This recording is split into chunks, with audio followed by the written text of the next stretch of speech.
Yas, Queen! How's it going, everybody? And welcome to I Watch It All. And today we're going to be talking about our first reality TV show on here. Specifically, RuPaul's Drag Race. RuPaul's Drag Race. Start your engine. RuPaul's Drag Race. Never best woman. Best woman.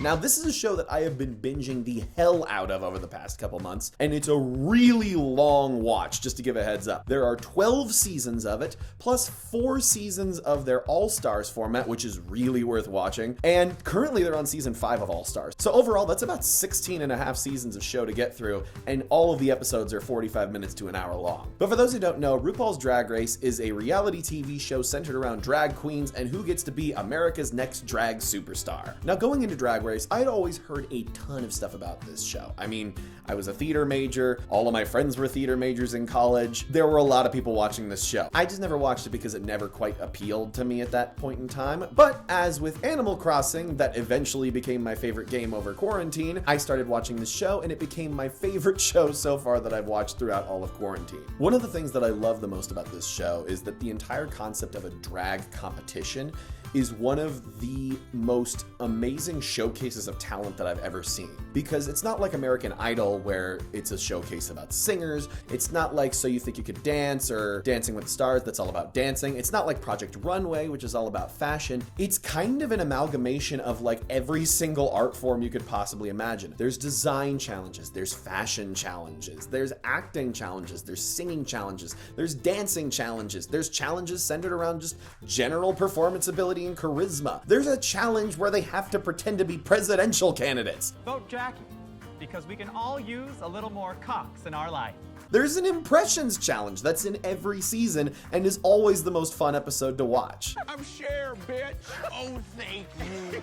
Liza with a Z. With a Z, bro. Yes. Another one of the strongest aspects of this show is honestly, drag queens are just really fascinating people and kind of create interesting characters on their own. I remember reading an interview with one of the queens that was on the show. Her name was Sharon Needles, and she basically described the show as the only reality TV show that's kind of honest, that doesn't really have as much selective editing, because drag queens are just such interesting characters that they just make everything interesting. You don't need to manufacture something. Although occasionally they do manufacture some conflicts. One of the most talked about examples of this is in season 10, the conflict between Eureka and the Vixen. There was a conflict there, but it was more of a personality conflict, whereas the show kind of tried to paint it as Eureka's the hero and the Vixen is the villain, which wasn't exactly an ideal thing to do. This is also a show that as you watch it, you realize that it is constantly evolving. Like if you watch season 1 compared to the later seasons, it's such an evolution. Season 1, they have this weird Vaseline filter that makes it hard to see anything that's going on. Now, I know that Chanel was in charge of makeup. You guys look fantastic. And it's a mistake that everybody knows is a mistake, and they constantly make fun of it in the rest of the seasons. And I love that this show is constantly willing to lampoon its own past mistakes. And one thing that I absolutely love about the show is how they put on a finale. More starting in season 9, where they started implementing these lip sync battle royales that are just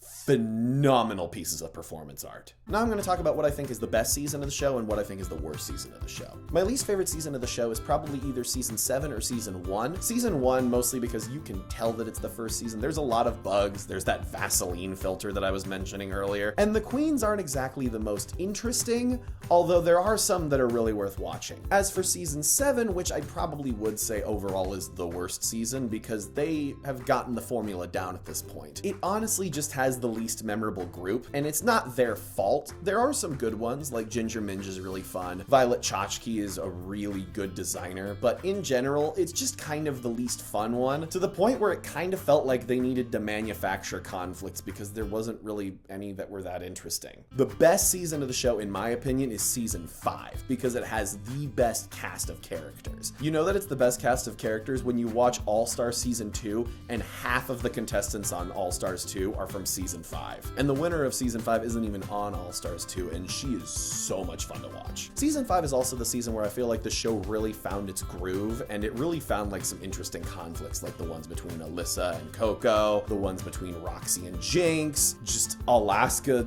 in general as a person. At the end of the day, I would absolutely highly recommend that you watch this show. It's a blast to watch. It's so much fun. I would just, again, recommend it with that caveat of it's a ridiculously long show and it's gonna take a long time for you to get through it. It took me probably like a month and a half to 2 months to finally get all the way through it. And even then, I still haven't seen any of All-Star Season 5 because I don't have cable. Well, that's gonna do it for me. Bye! Thank you for watching this video. Please be sure to like, comment, subscribe, and ring the bell. Also, if you wish to watch me stream games, please follow me at twitch.tv/AidenRudd. Thank you, I think.